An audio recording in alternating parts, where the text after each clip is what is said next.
لبيك اللهم لبيك لبيك لا شريك لك لبيك إن الحمد والنعمة لك والملك لا شريك لك. حج اسلام کا وہ رکن ہے جس میں اجتماعیت کا تصور ملتا ہے. شرعی معنوں میں بیت اللہ شریف کی زیارت کو حج کہا جاتا ہے. سورہ آل عمران میں اللہ تعالیٰ ارشاد فرماتا ہے، اور لوگوں پر اللہ کا یہ حق ہے کہ جو اللہ کے اس گھر تک پہنچنے کی استطاعت رکھتا ہو وہ اس کا حج کرے. حج 9 ہجری میں فرض کیا گیا. ہر صاحب استطاعت پر زندگی میں ایک بار حج کی ادائیگی فرض قرار دی گئی. بخاری شریف کی حدیث ہے، رسول اکرم صلی اللہ علیہ وآلہ وسلم نے فرمایا، جو شخص زاد راہ اور سواری رکھتا ہو اور پھر بھی حج نہ کرے تو اس کا اس حالت میں مرنا اور یہودی یا عیسائی ہو کر مرنا برابر ہے. او کاما کالا رسول اللہ علیہ وآلہ وسلم. حج کے موقع پر انسانی مساوات کے عظیم مناظر دیکھنے کو ملتے ہیں. رنگ و نسل، امیر و غریب، کالے گورے ایک جیسے لباس یعنی احرام میں دنیا کے کونے کونے سے حجاز مقدس پہنچتے ہیں. حج کی 3 اقسام ہیں: حج افراد، حج قران، حج تمتع. حج افراد میں صرف حج کا احرام باندھ کر حج کیا جاتا ہے. حج قران میں عمرے اور حج کا ایک ہی احرام باندھا جاتا ہے، جبکہ حج تمتع میں عمرے کے لیے الگ اور حج کے لیے الگ احرام باندھا جاتا ہے. پاکستانیوں کی اکثریت حج تمتع کرتی ہے، جس میں میقات یا اس سے پہلے عمرے کا احرام باندھتے اور نیت کرتے ہیں. عمرے کی ادائیگی کے بعد احرام کھول کر عام کپڑے پہن لیتے ہیں. 8 ذی الحج کو حج کی نیت کر کے دوبارہ احرام باندھتے ہیں اور حج کی ادائیگی کے بعد عام کپڑے پہن لیتے ہیں. مناسک حج کی ادائیگی کا سلسلہ 8 ذی الحج سے شروع ہوتا ہے، لیکن اس سے پہلے عازمین حج کے لیے یہ جاننا ضروری ہے کہ حج کے فرائض کیا ہیں. حج کے ارکان میں 8 ذی الحج کو حدود حرم میں احرام باندھ کر نیت کر کے تلبیہ پڑھنا، 9 ذی الحج کو حدود عرفات میں وقوف عرفہ کرنا، اس کے بعد طواف زیارت اور صفا و مروہ کی سعی کرنا. ان چاروں ارکان میں سے ایک رکن بھی رہ گیا تو حج مکمل نہیں ہوگا. حج کے واجبات میں 10 ذی الحج کی رات مزدلفہ میں قیام اور وقوف مزدلفہ شامل ہے. ایام تشریق میں منی میں قیام اور جمرات پر شیطان کو کنکریاں مارنا. 10 ذی الحج کی رمی کے بعد قربانی کرنا، حلق یا قصر کرانا، طواف وداع کرنا. یاد رہے کہ کسی بھی ایک واجب کے چھوٹ جانے کی صورت میں فدیہ، جسے عرف عام میں دم کہا جاتا ہے، یعنی قربانی مکے میں ہی دینی ہوگی. حج کے دوران ان چیزوں کے بارے میں احتیاط ضروری ہے. احرام کی حالت میں مرد ایسا جوتا نہ پہنے کہ پاؤں کی ابھری ہوئی ہڈی چھپ جائے. اس کے لیے 2 پٹی کی چپل پہننا بہتر ہے. مرد سر اور چہرے کو کپڑے سے نہ ڈھکیں، سلے ہوئے کپڑے اور موزے نہ پہنیں. خواتین سر کے بال چھپائیں لیکن چہرے پر کپڑا نہ ہو. اس بات کا بھی خیال رکھیں کہ احرام کی حالت میں بال ٹوٹنے نہ پائیں. میک اپ استعمال نہ کریں. مرد و خواتین کو اس بات کا بھی خیال رکھنا چاہیے کہ احرام کی حالت میں ناخن نہ کاٹیں، خوشبو اور تیل نہ لگائیں. غیر ضروری فضول دنیاوی باتوں سے گریز کریں. عازمین حج 7 ذی الحج کی رات یا 8 ذی الحج کی صبح حج کا احرام باندھیں. اس سے پہلے جسم کی صفائی کریں، ناخن تراشیں. غسل کرنا افضل ہے. احرام باندھ کر 2 رکعت تحیۃ الاحرام ادا کریں. حج کی نیت کریں، پھر 3 مرتبہ تلبیہ پڑھیں. مرد اونچی آواز میں، خواتین آہستہ پڑھیں. تلبیہ عربی میں پڑھنا لازم ہے. تلبیہ پڑھنے کے بعد درود شریف پڑھیں اور دعا مانگے، جس کے بعد احرام کی پابندیاں شروع ہو جاتی ہیں. 8 ذی الحج کو عازمین منی کے خیموں میں قیام کریں گے. ظہر، عصر، مغرب، عشاء اور اگلے دن فجر کی نماز منی میں ہی ادا کریں گے. منی میں قیام کے دوران کثرت سے تسبیح، تلاوت قرآن پاک، ذکر و اذکار اور تکبیر و تحلیل کرتے رہیں. فضول لایعنی اور دنیاوی باتوں سے گریز کریں. 9 ذی الحج کو نماز فجر کے بعد تمام حاجی میدان عرفات کی طرف روانہ ہوں گے. منی سے عرفات کا فاصلہ 12 کلومیٹر ہے. میدان عرفات میں مسجد نمرہ ہے. یہاں امام صاحب زوال کے بعد خطبہ دیں گے. پھر ظہر اور عصر کی نماز قصر 1 اذان اور 2 اقامت کے ساتھ پڑھائیں گے. جو حاجی مسجد نمرہ میں جا کر نماز پڑھیں گے وہ اسی طرح پڑھیں گے. خیموں میں پڑھنے والے اپنے فقہ کے علماء کی ہدایت کے مطابق نماز ادا کریں. فقہ حنفی میں خیمے میں نماز پڑھنے کی صورت میں ظہر کی 4 رکعت ظہر کے وقت اور عصر کی 4 رکعت عصر کے وقت پڑھیں گے.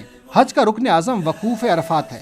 نبی کریم صلی اللہ علیہ وآلہ وسلم نے اس دن کو سب سے بہترین اور افضل قرار دیا. یہ گناہوں سے بخشش اور جہنم سے آزادی کا دن ہے. وقوف عرفات کا وقت زوال کے بعد سے شروع ہو جاتا ہے، لہٰذا ظہر کی نماز کی ادائیگی کے بعد کھلے آسمان تلے قبلہ رو کھڑے ہو جائیں. پہلے اللہ تعالیٰ کی حمد و ثنا کریں، درود شریف پڑھیں، تلبیہ پڑھیں، توبہ استغفار کریں، اللہ کے حضور گڑ گڑا کر دعائیں کریں.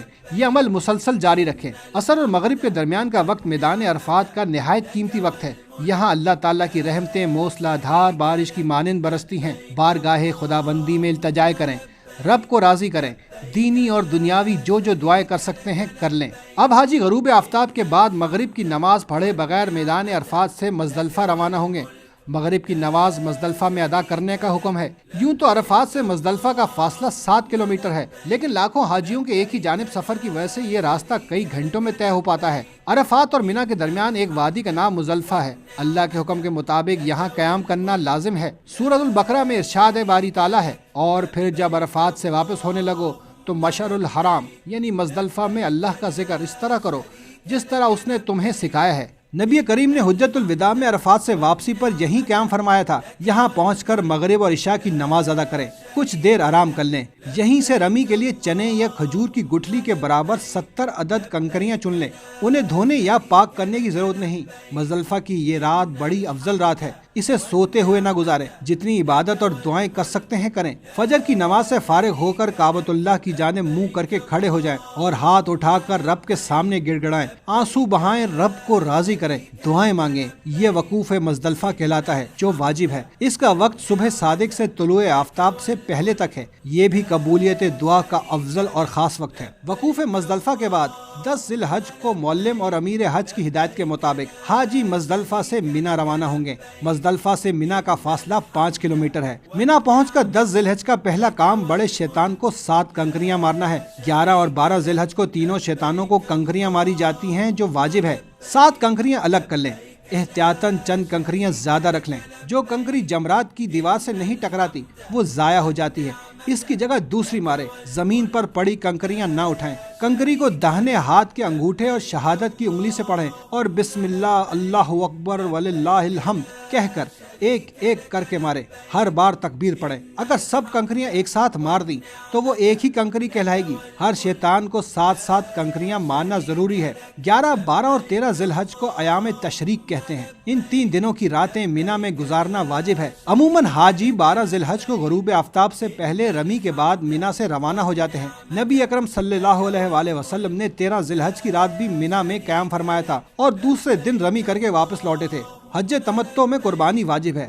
آج کل سعودی قوانین کے مطابق قربانی کی رقم جمع کرا کر ٹوکن دے دیے جاتے ہیں جس پر قربانی کا وقت درج ہوتا ہے، لہٰذا مقررہ وقت کے 1 یا 2 گھنٹے بعد حلق یا قصر کرا لیا جائے۔ حلق یا قصر کے بعد احرام کی پابندیاں ختم ہو جاتی ہیں سوائے ازدواجی تعلقات کے۔ یہ پابندی طواف زیارت کے بعد ختم ہوگی۔ احرام اتار کر عام لباس پہن لیں، خوشبو لگا لیں۔ طواف زیارت حج کا فرض رکن ہے جس کے بغیر حج مکمل نہ ہوگا۔ اس کا افضل وقت تو 10 ذی الحج ہی ہے، لیکن 12 ذی الحج کے غروب آفتاب سے پہلے تک کرنا لازم ہے۔ طواف زیارت عام کپڑے پہن کر ہوتا ہے لیکن باوضو ہونا ضروری ہے۔ پہلے 3 چکروں میں رمل کریں گے، یعنی مرد حضرات تیز تیز دوڑیں گے۔ اس میں صفا و مروہ کی سعی بھی ہوتی ہے۔ طواف زیارت سے فارغ ہو کر واپس مینا جا کر قیام کریں۔ بلا کسی شرعی عذر مکے میں قیام درست نہیں۔ مکہ مکرمہ سے روانگی کے وقت آخری طواف وداع کہلاتا ہے۔ میقات کی حدود سے باہر رہنے والے حاجیوں کے لیے یہ طواف واجب ہے، نہ کرنے پر دم یعنی قربانی لازم ہوگی۔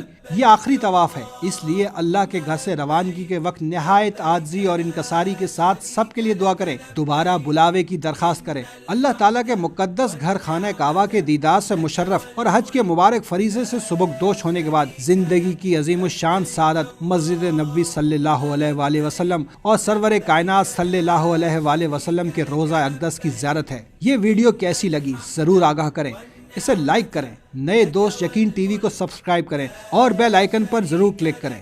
لبیک اللہم لبیک، لبیک لا شریک لک لبیک۔